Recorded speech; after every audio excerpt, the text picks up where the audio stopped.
ટેરિફની તલવારો વીંચનારા અમેરિકાના રાષ્ટ્રપતિ Donald Trump હવે અચાનક ભારત પર ફૂલ વરસાવવા લાગ્યા હોય તેવું લાગે છે। ટ્રમ્પના દરેક બેજવાબદાર નિવેદનો પર ભારતે દેખાયેલા સંયમનું પરિણામ છેલ્લા કેટલાક દિવસોથી દેખાવા લાગ્યું છે। હવે ટ્રમ્પ પોપટની જેમ મીઠી મીઠી વાતો કરવા લાગ્યા છે। અધૂરામાં પૂરું પ્રધાનમંત્રી નરેન્દ્ર મોદીએ પુતિન અને જિનપિંગ સાથે કરેલી મુલાકાતની તસવીરોથી પણ ટ્રમ્પની અક્કલ ઠેકાણે આવતી દેખાઈ રહી છે। હવે ટ્રમ્પે ટ્રુથ સોશિયલ પર ભારત સાથેના સંબંધોને લઈને અને પીએમ મોદી સાથે વાતચીત કરવાને લઈને તાલાવેલી વ્યક્ત કરી છે। ટ્રમ્પે ટ્રુથ સોશિયલ પર લખ્યું કે મને આ જાહેરાત કરતા આનંદ થાય છે કે ભારત અને અમેરિકા બંને દેશો વચ્ચેના વ્યાપારિક અવરોધોને દૂર કરવા માટે અમે વાતચીત ચાલુ રાખી રહ્યા છે। હું આગામી અઠવાડિયામાં મારા ખૂબ સારા મિત્ર પ્રધાનમંત્રી નરેન્દ્ર મોદી સાથે વાત કરવા માટે આતુર છું। મને પૂરો વિશ્વાસ છે કે આપણા બંને મહાન દેશો માટે સફળ પરિણામ પર પહોંચવામાં કોઈ મુશ્કેલી નહીં આવે। પ્રધાનમંત્રી નરેન્દ્ર મોદીએ પણ આ મુદ્દે પ્રતિક્રિયા આપતા લખ્યું કે ભારત અને અમેરિકા ગાઢ મિત્ર અને સ્વાભાવિક ભાગીદારો છે। મને વિશ્વાસ છે કે આપણી વ્યાપારિક વાતચીત ભારત અને અમેરિકા ભાગીદારીની અપાર સંભાવનાઓને ઉજાગર કરવાનો માર્ગ મોકળો કરશે। આપણી ટીમો આ ચર્ચાઓને ઝડપથી પૂર્ણ કરવા માટે કામ કરી રહી છે। હું રાષ્ટ્રપતિ ટ્રમ્પ સાથે વાતચીત માટે પણ ઉત્સુક છું।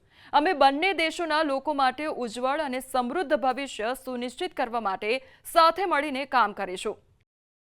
ડોનાલ્ડ ટ્રમ્પની આ ટિપ્પણી એવા સમયે આવી છે જ્યારે અમેરિકાએ ભારત પર 50% ટેરિફ લગાવ્યો છે। આ પહેલા પણ ડોનાલ્ડ ટ્રમ્પે પીએમ મોદીની પ્રશંસા કરી હતી અને તેમને મહાન પ્રધાનમંત્રી ગણાવ્યા હતા। ટેરિફની ચિંતાઓ વચ્ચે તેમણે થોડા દિવસો પહેલા પણ હંમેશા સારા મિત્ર રહેવાનું નિવેદન આપ્યું હતું। પીએમ મોદીએ પણ ટ્રમ્પની ટિપ્પણીઓ પર પ્રતિક્રિયા આપી હતી અને કહ્યું હતું કે તેઓ અમેરિકન રાષ્ટ્રપતિની ભાવનાઓ અને તેમના સંબંધોના તેમના સકારાત્મક મૂલ્યાંકનની પ્રશંસા કરે છે અને તેનું સંપૂર્ણ સમર્થન કરે છે। પીએમએ એમ પણ જણાવ્યું હતું કે ભારત અને અમેરિકા વચ્ચે ખૂબ જ સકારાત્મક, દૂરદર્શી, વ્યાપક અને વૈશ્વિક વ્યૂહાત્મક ભાગીદારી છે। આમ છતાં ડોનાલ્ડ ટ્રમ્પની આ પોસ્ટ તેમના વલણમાં ફેરફાર દર્શાવે છે। ટ્રમ્પના ટેરિફ પર ભારતે સંયમ જાળવ્યો છે। ભારત અમેરિકન આરોપો અને બિનજરૂરી વાતોનો પણ સંયમપૂર્વક જવાબ આપતું રહ્યું છે।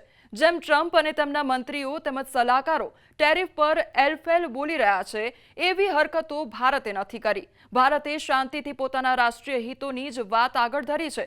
પીએમ મોદીએ તો સ્પષ્ટ શબ્દોમાં કહ્યું હતું કે ભારત કોઈ પણ કિંમતે પોતાના હિતો અને ખેડૂતોના હિતો સાથે બાંધછોડ નહીં કરે।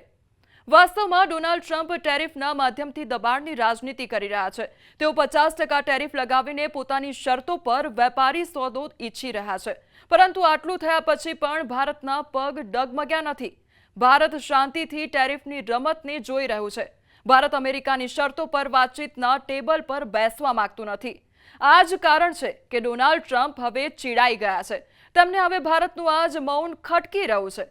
તેથી જ ડોનાલ્ડ ટ્રમ્પ છેલ્લા કેટલાક સમયથી સોશિયલ મીડિયા પર ભારત અને મોદી પ્રત્યે નરમ પડી ગયા છે।